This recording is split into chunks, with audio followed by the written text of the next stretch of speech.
walk me through your perspective on the flagrant foul, and what was the point you were trying to make to her? It's just a good take foul, you know. If either Angel gets wide open 2 points, or we send him to the free throw line. Nothing malicious about it. Have you ever wondered what happens when a league that preaches no space for hate ends up creating the very atmosphere it claims to condemn? Can an organization so quick to call out intolerance suddenly turn a blind eye when its own insiders cross the line? That's the kind of screen I'm talking about. Mitchell right there. Back for Clark and hits a three. That's what I'm talking about. Drama has exploded in the WNBA, with the Atlanta Dream's co-owner at center stage, her tears captured under the unforgiving glare of social media. A campaign meant to unite fans against hate has been exposed as a tool for selective outrage, and the hypocrisy could not be more glaring. As the spotlight shifts from the court to the soapbox, fans and pundits alike are questioning whether the league's leadership truly believes its own rhetoric or merely uses it when convenient. The sudden backlash against one of the sport's most recognizable figures has torn open old wounds and laid bare the divisions threatening to tear the league apart. Hey, get out the shot, because we gotta somebody come get into this. She has on the pearls, not me. Get into Sarah. We wanted you to get into Sarah's shoes, but let's get into Asia's highlights though. But Asia is one of those players that she just does work. Like, she does work, and I have this theory that, there it goes. It's a little in the corner. Nobody puts baby in the corner. I'm trying. Bring it over a little bit higher. Get your legs higher, Sarah. Yeah. You may be one on one, but she is sold out. Okay, so Renee Montgomery's career has been defined by remarkable achievements, on and off the court. Yet one ill-considered remark about Caitlin Clark has ignited a firestorm that shows no sign of cooling.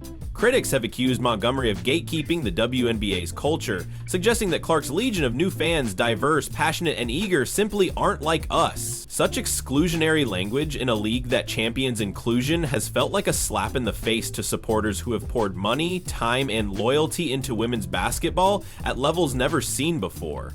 As attendance soars and television ratings shatter records, many within the league appear determined to undermine the very growth they publicly celebrate. I have a theory that when players get their own signature shoe, it's this added level of motivation of how you play, because you're wearing your own shoes. People are wearing your shoes. Tina Charles wore Asia Wilson's shoe to play against Asia Wilson. That's gotta be empowering. And so I think she has her new shoe this year. Yes, I think she's going for another. When family members of a prominent owner joined in with racial barbs, claiming that Clark did nothing but be white to earn attention, the silence from league officials was deafening. No investigation, no public apology, no consequences.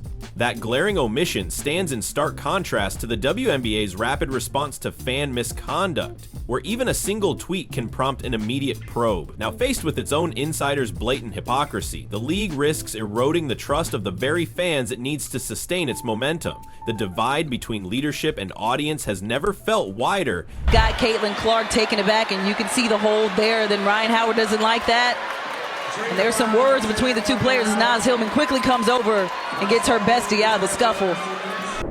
Caitlin Clark's impact on women's basketball transcends mere statistics.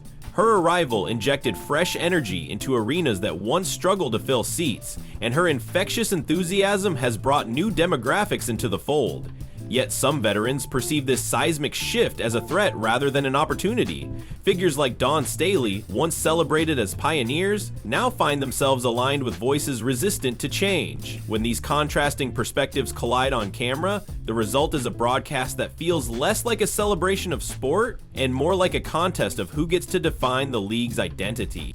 Staley, you know, I love you, girl.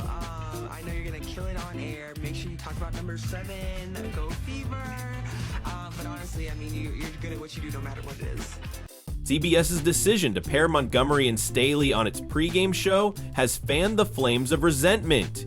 Viewers have pledged boycotts, accusing the network of airing an agenda-driven spectacle rather than a neutral analysis. Names like Candace Parker and Cheryl Miller have circulated as alternatives.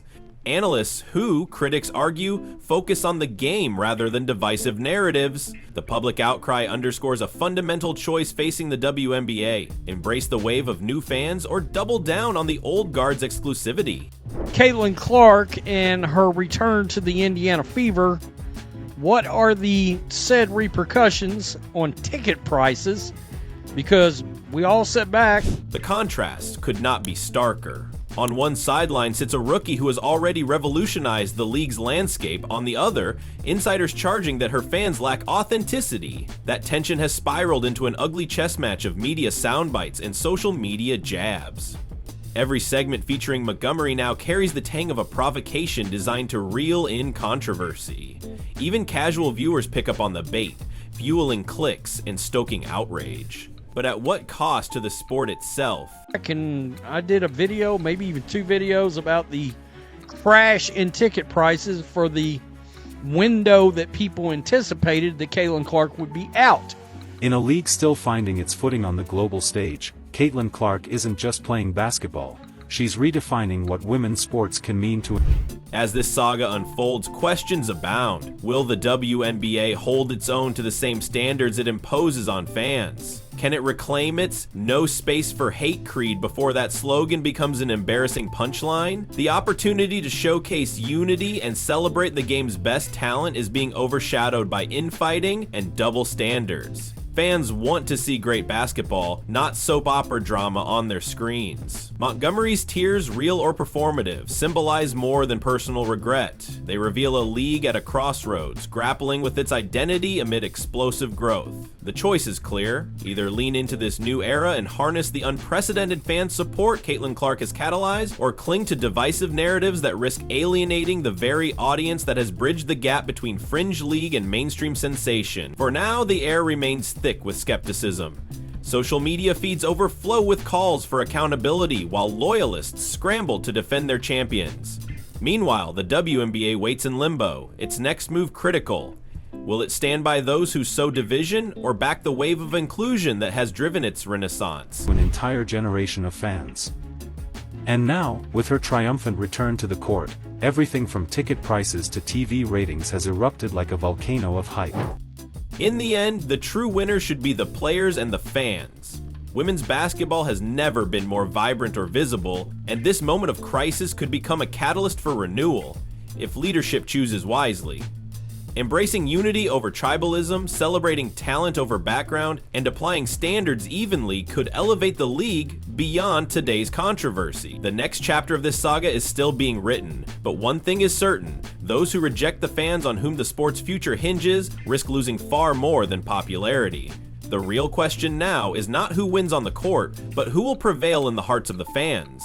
Will the WNBA's leadership seize the chance to unite, or will it let hypocrisy define its legacy? The fallout from this controversy shows no signs of slowing, and the WNBA finds itself at a critical juncture. Longtime fans are divided between loyalty to the league's pioneers and excitement over the influx of new supporters drawn by Caitlin Clark's electrifying presence. While some veterans cling to the idea of a pure basketball culture rooted in old rivalries and time-honored traditions, others see the fresh wave of attention as a once-in-a-generation chance to cement the league's place in sports history. The tension between preserving a cherished past and embracing a vibrant future has never been more pronounced. If the WNBA fails to reconcile these opposing forces, it risks alienating both camps and undermining its own growth story. Forget basketball. This is economics, media studies, and pop culture wrapped into one crossover Step Back 3. If you've tried buying a ticket. At the heart of the debate lies a simple question: who gets to define what women's basketball should look like? Is it the legends whose names adorn the rafters and whose records set the standard for generations? Or is it the rising stars whose energy, style, and personalities capture the imagination of a broader audience? In theory, there should be room for both. Yet the gridlock emerges when gatekeepers insist that tradition must reign supreme, even as the world around them evolves. By framing this moment as a zero-sum battle between old and new, the league's leadership risks forgetting that innovation and legacy can coexist. The financial stakes could not be higher. Television networks are clamoring for more WNBA content, advertisers see fresh opportunities to reach engaged viewers, and sponsors are lining up to back a sport that's proving its commercial viability. Yet if the WNBA continues to showcase voices perceived as hostile to the league's expanding fan base, broadcast ratings may plateau or even dip as viewers tune out the drama. Conversely, a genuine celebration of all facets of talent, past, present, and future, could boost visibility and revenue to unprecedented heights. The league's next programming decisions will signal whether it grasps this economic reality or remains mired in its own internal conflict. Beyond the boardrooms and broadcast booths, players watch with bated breath.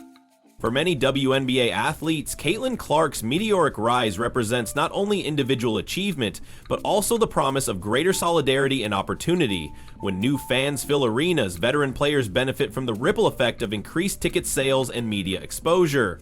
Yet the notion that some insiders would turn their backs on the very growth that sustains players' salaries and career longevity strikes many as short-sighted. The unity of the players' union and collective bargaining advocates could be tested if the league's messaging alienates those whose livelihoods depend on sustained popularity. Ticket lately to any game where Clark might possibly make an appearance. You already know the truth.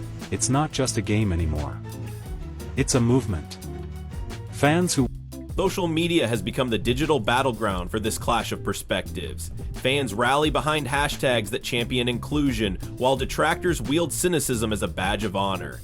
Memes lampooning the "they're not like us" mindset circulate widely, transforming Montgomery's offhand remark into a symbol of outdated elitism. Meanwhile, heartfelt posts from first-time game-goers showcase milestones. Daughters scoring their first tickets, families bonding over playoff matchups, diverse groups of friends donning their favorite jerseys.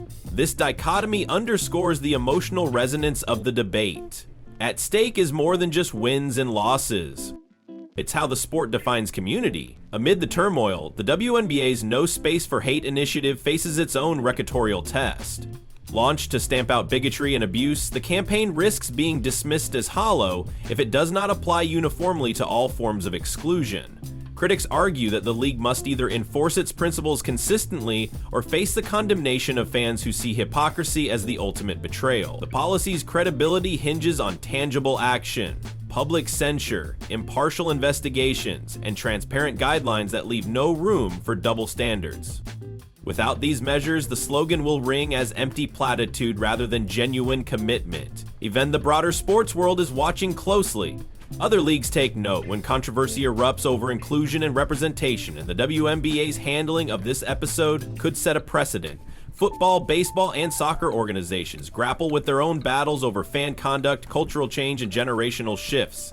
The WNBA has the chance to lead by example, demonstrating that a league can honor its heritage while embracing new fans from all walks of life. But if it stumbles, it may reinforce the cynicism that sporting institutions are more interested in optics than genuine progress. once sold off their tickets in mild anticipation are now kicking themselves as prices soar sky-high the moment her name even floats into a starting lineup rumor. The resale. For sponsors and partners, brand safety is paramount. Companies investing in women's basketball want to align with messages of empowerment, teamwork, and equality. When on-air talent or team executives are perceived as divisive, sponsors face the dilemma of either standing by their investments or distancing themselves to protect their public image. In a market that increasingly favors authenticity, the WNBA must demonstrate that its public-facing voices reflect the inclusive spirit its sponsors expect. Looking ahead, the league's ability to navigate this crisis will depend on leadership willing to take bold steps. That might mean reevaluating on-air talent, convening open forums with players and fans, or even revising internal policies to ensure fairness. It will require acknowledging past mistakes without dwelling on them and setting a clear path for a united future. The tension between progress and tradition need not be a battle. It can be a dialogue. But making that shift will take courage and an honest reckoning with the league's values. Ultimately, this drama is a test of character for the WNBA, its leaders, and its community. Will the league prioritize narrow definitions of identity and gatekeeping, or will it choose to build a broader tent that embraces every fan who loves the game? The answer will shape not only the next season, but the legacy of women's basketball for decades to come. If the WNBA emerges from this controversy with renewed unity and an expanded vision, it will stand as a model for how sports can thrive amid change. If it fails, the rift revealed by this moment of hypocrisy may widen beyond repair. The market has transformed into a digital Wall Street, and Clark is the stock ticker that just won't stop climbing. Some are joking the Federal Reserve might need to step in before it. Subscribe, like, and comment below to let us know where you stand. Should the WNBA hold every voice to the same standard, or is there room for nuance? What would you do if you were calling the shots? Your thoughts matter. Speak up and join the conversation as this pivotal story continues to unfold.